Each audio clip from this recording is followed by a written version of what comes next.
भाजपा ने बीते एक साल में 5 लोगों को भारत रत्न देने का काम किया है, जिसमें लाल कृष्ण आडवाणी, कर्पूरी ठाकुर, चौधरी चरण सिंह, नरसिम्हा राव और MS स्वामीनाथन जैसे लोग शामिल हैं। लेकिन मान्यवर काशीराम साहब को अभी भी भारत रत्न से अछूता रखा गया है। क्या भाजपा की नजर में काशीराम ने इन 5 नेताओं के बराबरी का कोई काम नहीं किया है, या समाज में बदलाव लाने का प्रयास नहीं किया है, या दलितों की सबसे बड़ी पार्टी बहुजन समाज पार्टी बनाकर कोई गुनाह किया है? इन तमाम सवालों के साथ काशीराम साहब से जुड़ी कुछ और बातों का भी जिक्र करेंगे हम इसी वीडियो में।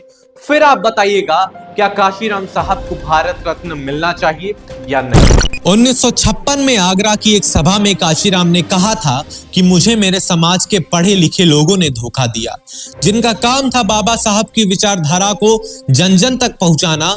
वो कांग्रेस की गोद में जाकर बैठ गए और उनको पूरी तरह से सीमित कर दिया। काशीराम साहब ने बताया कि बहुजनों की जनसंख्या इस देश में 85% है, जो जाति के नाम पर सताया हुआ शोषित वर्ग है तथा सदियों से देश के साधन, संसाधन और सत्ता से वंचित है।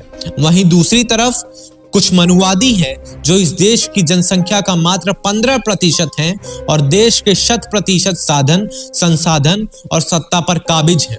इसीलिए उन्होंने ये नारा दिया, जिसकी जितनी संख्या भारी उसकी उतनी भागीदारी।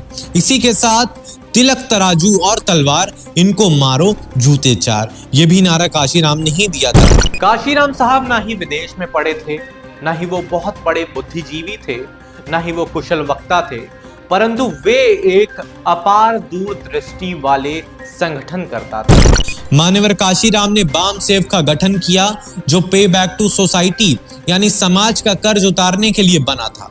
ये गैर राजनीतिक, गैर विरोधी एवं गैर धार्मिक संगठन था।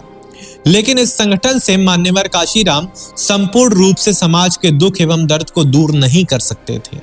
इसीलिए उन्होंने बहुजन समाज के सामाजिक, राजनीतिक और आर्थिक उत्थान के लिए 1981 में एक संगठन बनाया, जिसका नाम था दलित शोषित समाज संघर्ष समिति। इस संगठन के माध्यम से मान्यवर काशीराम ने लोगों को राजनीति के कुछ आरंभिक मंत्र सिखाए और इसकी सफलता को देखते हुए उन्होंने 14 अप्रैल 1984 में बहुजन समाज पार्टी यानी BSP का गठन किया।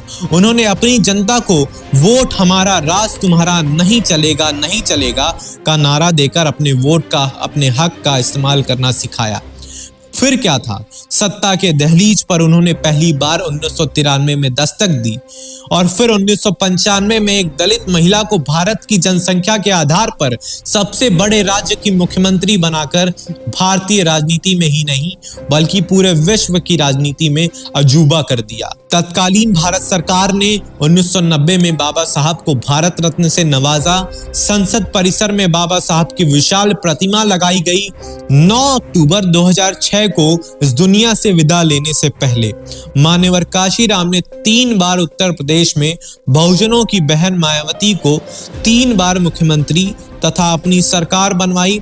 साथ ही बसपा को इस देश की तीसरी सबसे बड़ी राष्ट्रीय पार्टी बनाकर बहुजनों को सुपुर्द किया। एक आदमी जो फूले पेरियार बिरसा के विचारों को लेकर चलता है, संगठन के स्तर पर शून्य से शुरू करता है और चंद साल में ही अपनी पार्टी को देश की तीसरी सबसे बड़ी और राष्ट्रीय पार्टी बनाता है, ऐसे थे मान्यवर काशीराम साहब। दलित, आदिवासी और पिछड़ों को सत्ता तक पहुंचाने वाले और बाबा साहब के सपने को सच करने वाले, ऐसे थे मान्यवर काशीराम साहब। और उन्हें ही आज भारत रत्न से अछूता रखा जा रहा है। ऐसा क्यों? क्या मान्यवर काशीराम साहब को भारत रत्न मिलना चाहिए या नहीं मिलना चाहिए? कमेंट में जरूर बताइएगा।